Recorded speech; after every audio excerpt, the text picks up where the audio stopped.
Hello Leo, Sun, Moon Rising, and Venus Signs. Kamusta kayo? Sana po nasa mabuti kayong kalagayan. Welcome back po sa Star Tarot.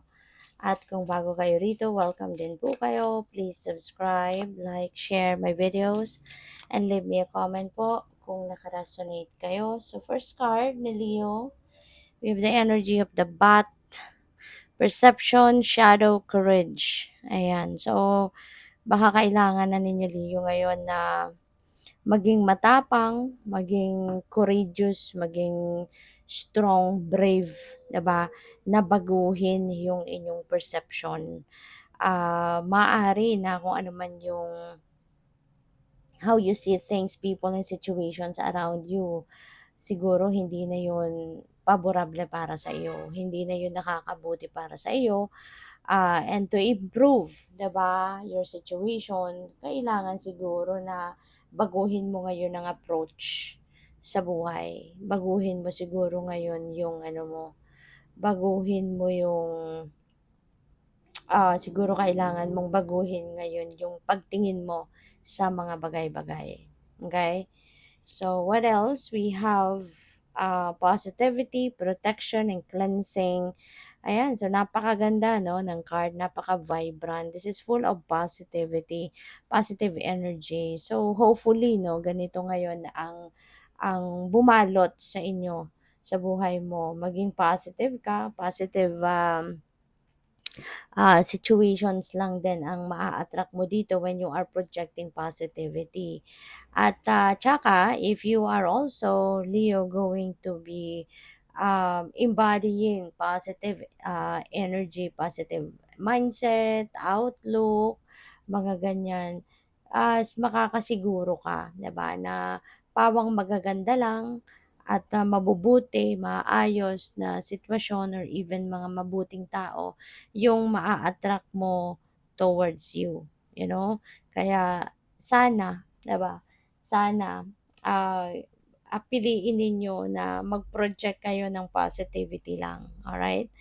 And isa pa, Leo, maybe one thing also kung nararamdaman mo kasi na merong mga negativity, negative energies around you, you know, ah mas ano ka, mas ang tawag dito, siguro mas maiisip mo ngayon na, "Teka lang, parang mabigat 'no, mabigat ang energy around me, kaya mag-cleanse nga ako." 'Di ba? And, ano ano ba puwede mong gawin, 'di ba, to cleanse your energy field and also to cleanse your physical living space, 'di ba? Maglagay ka ng asin, you know, and yung rock salt, yung sea salt that can ward off, that can help you ward off negativity around you, 'di ba? Asin, all four corners of your house, maglagay ka ng asin sa isang maliit na bote or maliit na baso, whatever, you can put it around, no, your house, yung asin, or pwede kang isaboy mo yung asin sa paligid ng bahay mo or doon lang sa main door or sa main door and sa back door ninyo, yung gano'n. Or you can do smudging, ay magpapauso ka ng insenso, 'di ba? Myrrh, ayan, 'yan ang kadalasang ako yung ginagamit ko, myrrh at saka ito, yung, white sage, frankincense, no, palo santo, yung mga ganyan ano, that can help you ward off negativity around you. So, you can also use that kung meron kayo.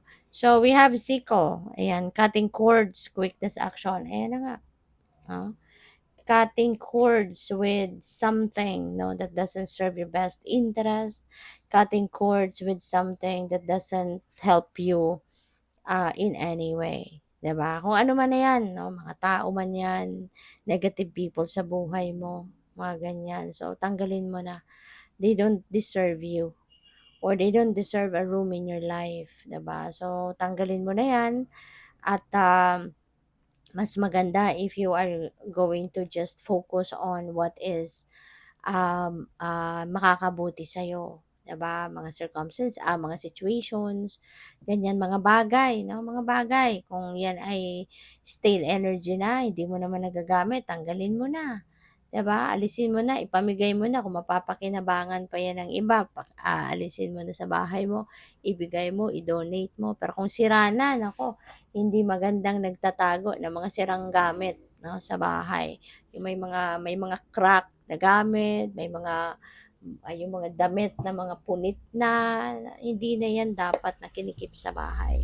Kasi that's just going to harbor negativity, no? So, yung cutting cords na 'to could be, different things or people ang dapat na i-apply mo ito, no, na pagtatanggal nito sa buhay mo, okay? So, what else? Tingnan natin kung ano pa ang ganap. We have, the Hierophant energy. All right? So, Hierophant is someone ano na maaaring this is kunyari spiritual guide, spiritual counselor, mga ganyan. This could be spiritual people, no, na po pwedeng makakasuporta sa'yo, yung ganyan. At maaari din, ano, Leo, na baka hihingi kayo ng advice, yung ganun. Maybe you are going to or maybe you need someone to talk to na pupuwedeng mahingian ninyo ng marinigan ninyo ng bagong perspective, 'di ba, or ibang opinyon naman, mga ganyan. So, yeah, this could be someone 'no, na makakatulong sa'yo with that. And, this is someone 'no, na maaaring ano 'to, magaling mag-advice talaga kaya pupuwedeng siya yung lalapitan mo, okay? So, what else? We have the King of Pentacles. Ayan. So, napakaswerte mo pagdating sa pera. Kasi si King of Pentacles, ano ito eh, si King of Pentacles, this is someone na, tawag dito, this is someone na very, ano na, yung yayamanin.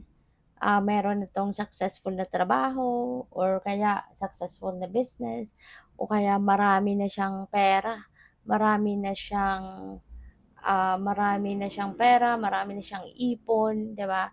Very successful sa kanyang money, career, and finances. So, baka kayo na 'to, Leo, baka ang iba sa inyo nandodo'n na sa posisyon na katulad ng kay King of Pentacles na wala na kayong kailangang ipag-alala or dapat na ipag-alala in terms of money, 'di ba?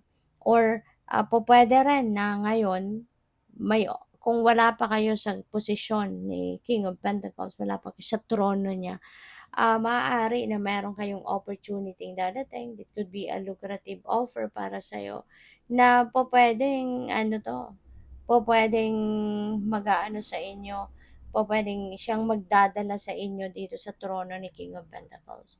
Maaaring dito kayo yayaman, 'di ba? Ito yung ikaka-ano ninyo, ikaka-prosper ninyo, 'di ba? Dito kayo magkakaroon ng abundance and prosperity sa kung ano man ang opportunity na may offer sa iyo sa ngayon, no? So, what else? We have the Fool energy. Okay? So, the Fool is a new beginning energy. Okay? The Fool is, this signifies no, that you are ready to take risks, that you are ready to take action towards a potential or towards an opportunity na nandiyan dyan, na although it might require you to come out of your comfort zone. Pupuwedeng opportunity ito na ngayon mo lang, first time mo lang ito mai-encounter, kaya pupuwedeng kailangan mo dito na maging matatag, maging matibay, maging matapang, 'di ba, para ma-take advantage mo ito. Kasi 'di ba kapag bago, mangangapa ka talaga and minsan may mga taong napanghihinaan ng loob, 'di ba? Sayang ng opportunity kung gano'n. Kaya ngayon kayo parang ready kayo to take action towards this. Kaya good for you. So, good luck. Thank you for watching. Love and light. Namaste.